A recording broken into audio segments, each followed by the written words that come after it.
इथं आलेलो आहे. त्यांची आता सुद्धा गाड्या आम्ही पकडल्या आहेत. गाड्या कंटिन्यू चालूच आहेत साहेब.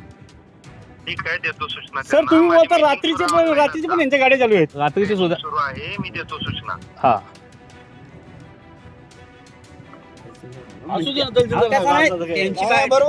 कर्जत तालुक्यात सध्या रेल्वे कारशेडचे काम जोरदार सुरू आहे.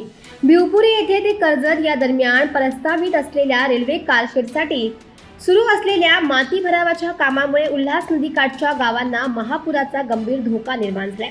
प्रशासनाने पावसाळ्यापर्यंत हे काम बंद ठेवण्याचे स्पष्ट आदेश दिले असतानाही रेल्वे ठेकेदाराने कायद्याला धाब्यावर बसवत रात्रीच्या वेळी मातीचा भराव पुन्हा कामाला सुरुवात केली.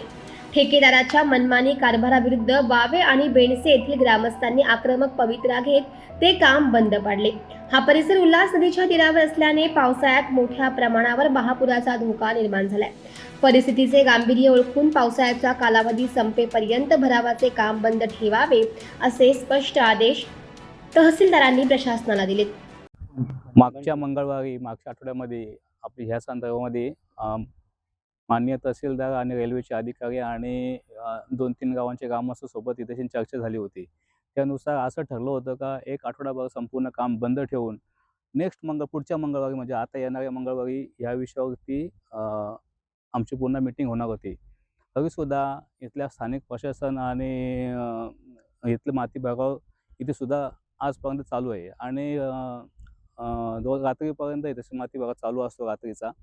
आम्ही दुपारी येऊन सुद्धा इथे हा माती भराव थांबवण्याचा प्रयत्न केला, पण इथले स्थानिक प्रशासन आमच्या समस्येकडे पूर्णपणे दुर्लक्ष करत आहे.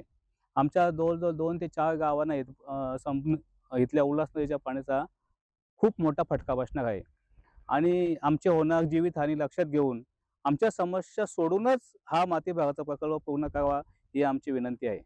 तसेच आताच माझे माननीय तहसीलदार साहेबांसोबत फोनवरती चर्चा झालेली आहे.